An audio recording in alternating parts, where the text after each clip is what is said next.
Chapter 9. And he entered into a ship, and passed over, and came into his own city. And behold, they brought to him a man sick of the palsy, lying on a bed. And Jesus, seeing their faith, said unto the sick of the palsy, Son, be of good cheer, thy sins be forgiven thee. And behold, certain of the scribes said within themselves, This man blasphemeth. And Jesus, knowing their thoughts, said, Wherefore think ye evil in your hearts? For whether is easier to say, Thy sins be forgiven thee, or to say, Arise and walk?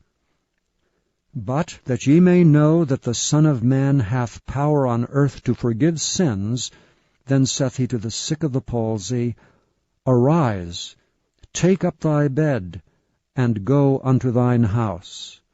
And he arose and departed to his house. But when the multitudes saw it, they marveled, and glorified God, which had given such power unto men.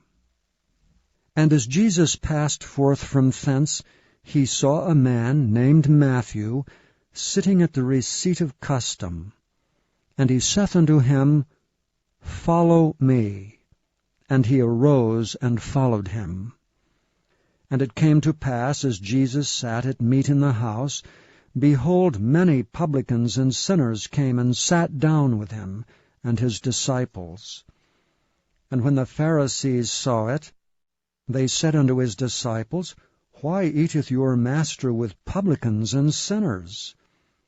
But when Jesus heard that, he said unto them, They that be whole need not a physician, but they that are sick.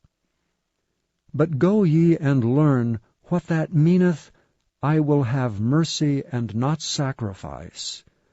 For I am not come to call the righteous, but sinners to repentance. Then came to him the disciples of John, saying, Why do we and the Pharisees fast oft, but thy disciples fast not? And Jesus said unto them, Can the children of the bridechamber mourn as long as the bridegroom is with them? But the days will come when the bridegroom shall be taken from them, and then shall they fast. No man putteth a piece of new cloth unto an old garment, for that which is put in to fill it up taketh from the garment, and the rent is made worse.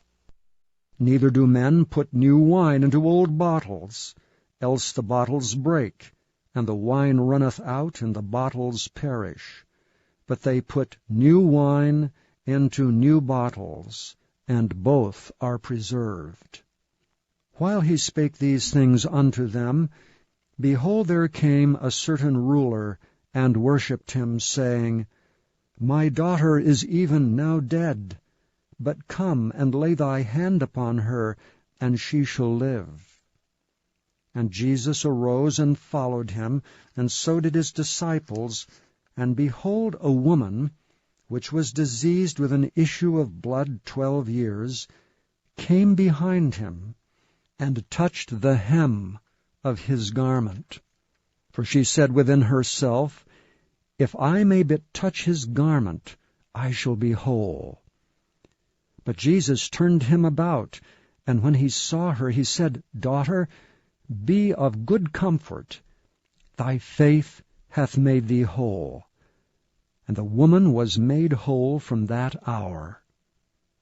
And when Jesus came into the ruler's house, and saw the minstrels and the people making a noise, he said unto them, Give place, for the maid is not dead, but sleepeth. And they laughed him to scorn. But when the people were put forth, he went in, and took her by the hand, and the maid arose. And the fame hereof went abroad into all that land.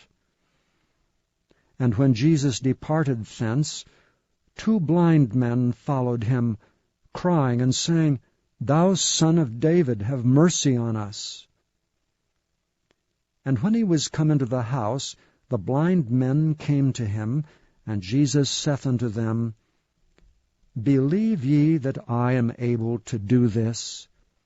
And they said unto him, Yea, Lord. Then touched he their eyes, saying, According to your faith be it unto you. And their eyes were opened, and Jesus straitly charged them, saying, See that no man know it. But they, when they were departed, spread abroad his fame in all that country.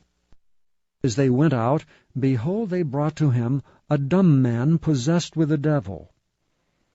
And when the devil was cast out, the dumb spake. And the multitudes marveled, saying, It was never so seen in Israel. But the Pharisees said, He casteth out devils through the prince of the devils. And Jesus went about all the cities and villages, teaching in their synagogues, and preaching the gospel of the kingdom, and healing every sickness and every disease among the people. But when he saw the multitudes, he was moved with compassion on them, because they fainted, and were scattered abroad as sheep having no shepherd. Then saith he unto his disciples, The harvest truly is plenteous, but the laborers are few. Pray ye therefore the Lord of the harvest, that he will send forth laborers into his harvest.